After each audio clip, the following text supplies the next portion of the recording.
Hi guys, so this set of notes is on factoring trinomials. So if you look in your Unit 7 polynomials folder and go down to factoring trinomials, you'll see the notes that are already filled in for you. I'm going to go over those notes with you to help you understand them a little better. So at the top we have a warm-up. So let's just go ahead and review what we've already learned, and this is FOIL. It's got your first, which is going to give me x squared, outside, which is 5x, inside, which is 1x, last, which is 5. Now, when I combine my like terms here, I'm going to end up with x squared plus 6x plus 5. This is a trinomial. It's got 1, 2, 3 terms. All right, let's do FOIL again here. We've got m squared plus 6m minus 4m minus 24. So this is going to give us m squared plus 2m minus 24. One more time, we're going to do FOIL again. First, k squared, outside, negative 3k, inside, negative 7k, and last is going to give us a positive 21. So we've got k squared minus 10k plus 21. Now, these right here are called trinomials because they have 3 terms. What we're going to learn to do is we're going to learn to take this and bring it back to its products, which is this. So we're just going to kind of go in reverse order now. So when they're set up in the form of x squared plus bx plus c, this would be your x squared, your bx plus c. Notice this is when we do not have a coefficient right here. We're going to learn that later. So right now we're looking when they're in this form. In order to factor it back, we have to find 2 integers that add to give this b and multiply to give that c. So let's look at that in an actual example. We have x squared plus 7x plus 12. Remember, the 7 is our b, and this 12 represents our c. So let's look at our factors of 12. Our factors of 12 would be 1 times 12, 2 times 6, or 3 times 4. Now, of these factors, which ones can I get that would add to give me this b, which is 7? Well, that's going to be 3 times 4. 3 times 4 gives me 12. 3 plus 4 gives me 7. So when I go to factor this, now, I can look at these because both of these are positive. I know that both of these are going to be positive. So I'm going to end up with my x here and my x there. And then I'm going to have my 3 and my 4. So let's just kind of work this in reverse order just to make sure we see that it works. X times x is going to give me x squared. X times 4 is going to give me 4x. X times 3 is going to give me 3x. And of course, when I add those and combine like terms, I'm going to get that 7. And 3 times 4 is going to give me that 12. So the rule that we have to remember is they have to add to give b and multiply to give c. So let's look at a few other examples we have on this page.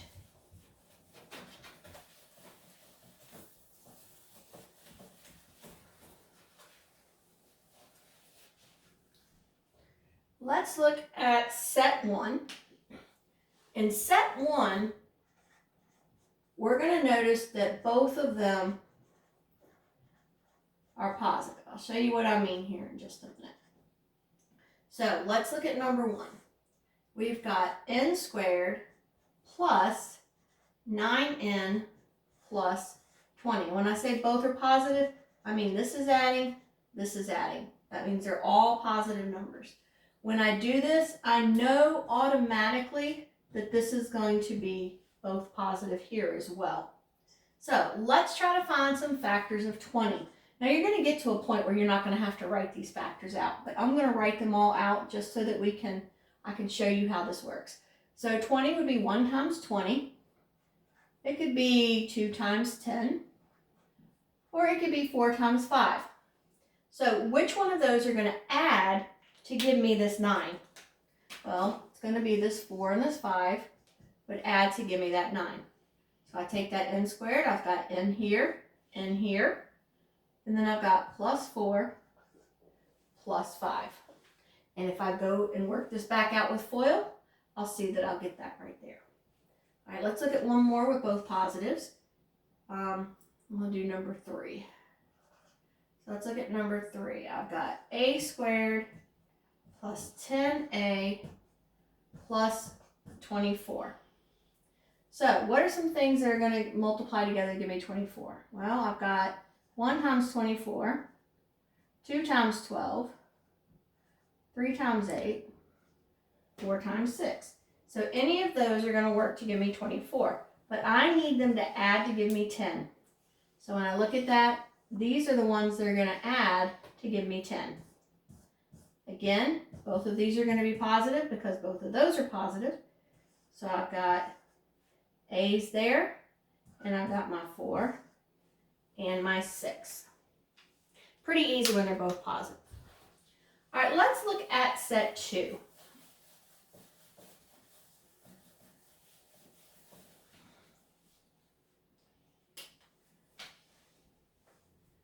All right. On set 2, notice this time we've got a positive and then a negative. Well, let's think. All right, let me go ahead and write 5 so we can actually look at the numbers and talk about it. N squared plus 3n minus 18. Now remember, we said they have to multiply together to get C.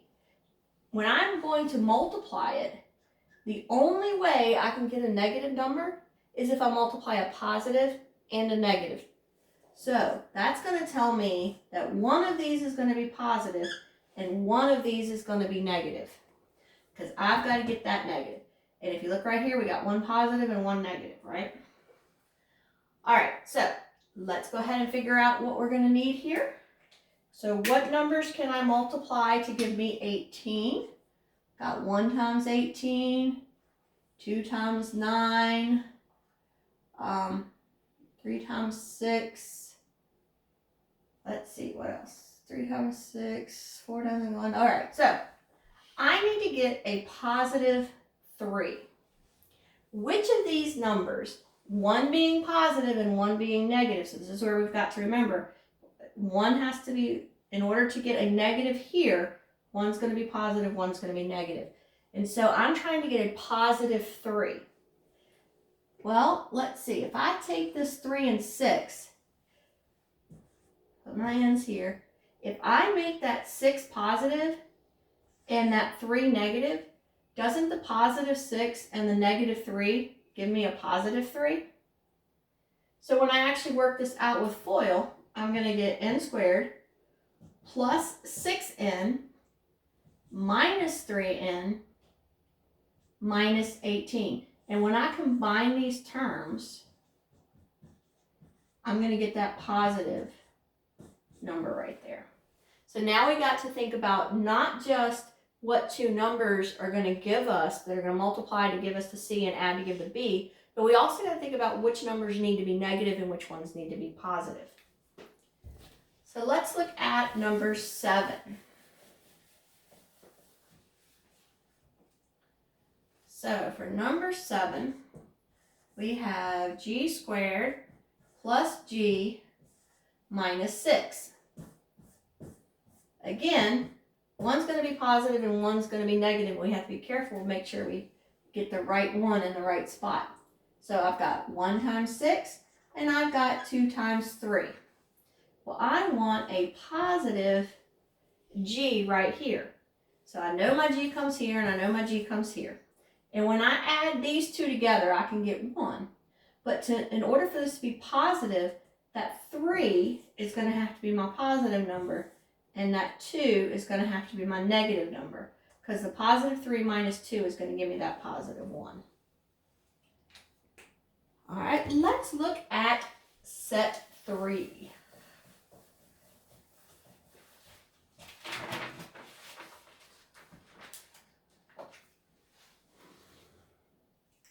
All right, on set 3, you're going to notice it looks a little bit different. I've got a negative and then a negative. All right, and again, I'm really only looking at this one because that's the main one I need. When I multiply to get a negative, I have to have a positive and a negative. So let's look at the first one. We'll look at number 9. We've got a squared minus 2a minus 3. So again, let's look at what numbers we can multiply. Well, here I can only do 1 times 3. Because this is negative right here, I'm going to have a positive and a negative. I know this is going to be my a. Now, I need this to be a negative 2. If that's going to be a negative 2, which one has to be positive, the 1 or the 3? Well, it's going to have to be that 3. Because a negative 3 plus a positive 1 is going to give me that negative 2. Let's look at number 11. Number 11, I've got b squared minus 2b minus 63. All right, let's see what numbers we can multiply to get 63. Let's see, we can do 1 and 63, obviously. We could do 3 and 31. That is not going to give me 2, so I need to keep going. 7 times 9. Oh, if I put those together, can I get 2? Sure I can. Now, one's got to be positive, one's got to be negative. If I want this to be a negative 2, then obviously my negative number has to be bigger. So my negative 1 is going to be that 9, and the positive one will be the 7. So a negative 9, a positive 7 is going to give me that negative 2. And again, if I go back and check these, which you should do just to make sure you're right, b times b is b squared. B times negative 9 would be negative 9. Negative 9b. 7 times b would be a positive 7b. And a positive 7 times a negative 9 would be a negative 63. And when I combine these like terms, I get that negative 2. So you can always go back and check yourself by going ahead and using your FOIL and making sure you get that right. All right, let's look at set 4. Set 4 is just a little bit different. All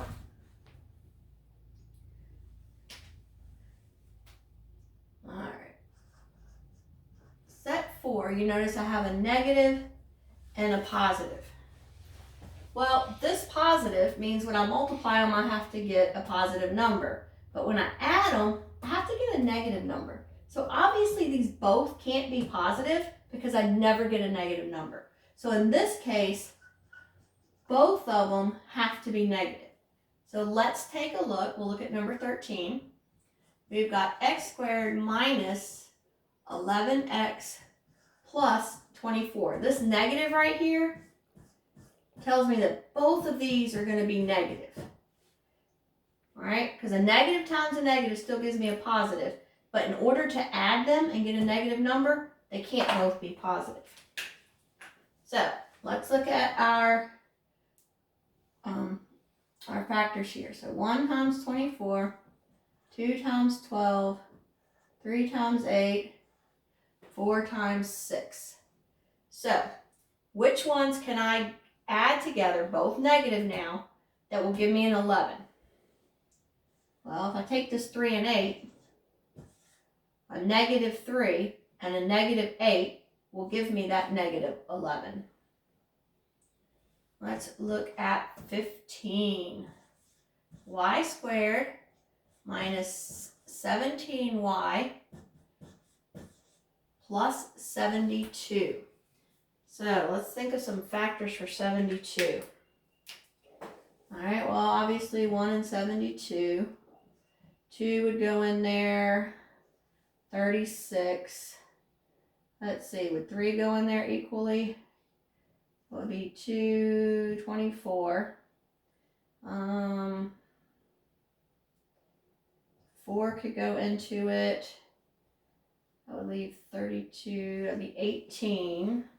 I still haven't hit it, so I gotta keep going. So let's see. 5 can't. 6 could go in 1, that would be 12. Can 6 and 12 do it? Nope. So let's keep going. 7 can't. What about 8? What? Yep, that would work. 8 times 9 is 72. I think that's all the factors now. So we've got to figure out which one can give me that negative 17. And again, remember to make this positive and that negative, both of these are going to have to be negative. So I'm looking for 2 that I can have them as both negative numbers that will add together to give me 17. Well, that's going to be my 8 and my 9. Because a negative 8 and a negative 9 is going to give me that negative 17. All right, let's go down and look at some of the mixed practice. This is where they have them all mixed up, and we have to decide what we're going to, which way it's going to be. Is it going to be 2 positives? Is it going to be a positive and a negative? Is it going to be 2 negatives? All right, so let's look at number 17. I've got a squared plus 6a minus 16. All right, I notice that this is a negative number. The only way to multiply and get a negative number is if I have a positive and a negative. Straight up, that's what I'm going to look at before I even start anything else, is figuring out what these are going to be. To get a negative number, I have to multiply a positive and a negative. So let's look at my factors. 1 times 16, 2 times 8, and 4 times 4. So what can I put together to get a positive 6? Well, it's going to be that 2 and that 8. And the 8's going to have to be positive, and the negative is going to have to be the 2. Because a positive 8 and a negative 2 is going to give me a positive 6. Let's look at 19. Y squared plus 13y plus 40. Right away, I'm going to look at these. Oh, that's a positive. That's a positive too. When both of them are positive, that's easy. They're both positive here. So I'm going to bring that down. Now let's look at our factors for 40. 1 times 40, 2 times 20, 4 times 10. Let's keep going. 5 times 8. There we go. 5 and 8. 5 and 8 will give me 13. And as you get better with these, you're not going to need to list these. You'll be able to do them in your head and keep going. 5 times 8 is 40. So 5 and 8. 5 plus 8 is 13. All right, let's do one more in the mixed practice. Let's look at number 21. I have n squared minus n minus 30. Notice this is a negative. If this is a negative, what do I know? I know this has to be a positive and a negative. It is the only way I can multiply 2 numbers to get a negative is if one's positive and one's negative. So let's look at my factors. I got 1 and 30, 2, 15, 3 and 10, 5 and 6. I'm looking for a negative 1.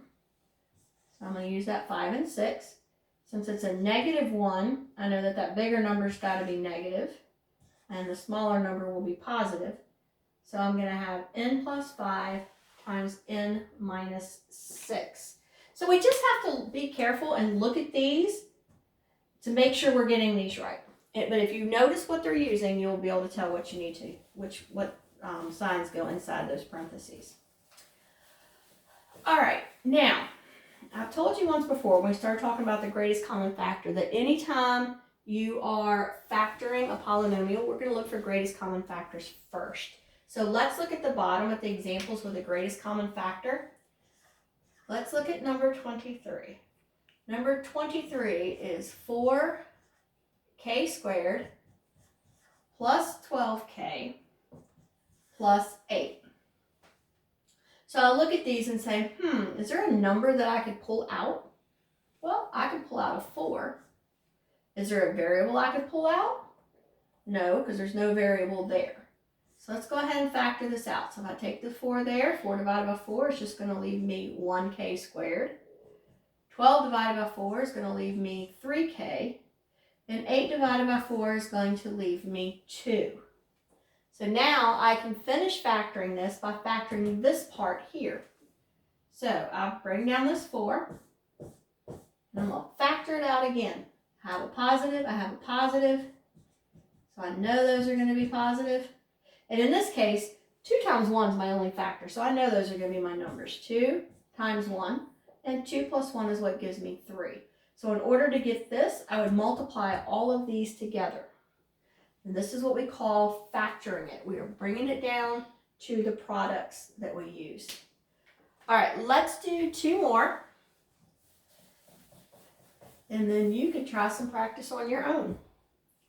Let's look at number 25. For 25, we have 3y squared minus 15y plus 12. So on this one, I can factor out a 3. That's going to leave me a y squared minus 5y plus 4. Now, I'm going to look at this. This is a positive. To get a positive, I can either multiply 2 positives together, or I can multiply 2 negatives together. In this case, it's going to have to be a negative because when I add them, I have to get a negative answer. So this tells me that these are both going to be negative. So now here, I'm going to use 4 times 1 as my factors, and a negative 4 and a negative 1 are going to give me that negative 5. Let's look at 27. So 27, 2b squared plus 10b plus 12. I'm going to factor a 2 out of each one of these. So I factored my 2 out. Now I can go ahead and finish factoring this. I notice that's a positive. Makes it nice and easy for me because I know both of those are positive. Now I have 1 times 6, 2 times 3. Which ones am I going to use to get 5? 2 times 3. So if you go into your homework folder, you can look at Unit 7, homework number 7. And homework number 7 is going to give you some of these to practice. So go ahead, look at that. You don't even have to print it out. You can just get a piece of paper, just copy it right off the screen. Practice a few of them, then go to the answer key and see if you got them right. You're going to need to know how to factor polynomials in all of these different ways for your second project that's coming. Now remember, you're going to have 3 projects, and all 3 of those projects must be completed and turned in order for you to get credit for this course. So they will be coming after spring break. Have fun and enjoy your spring break.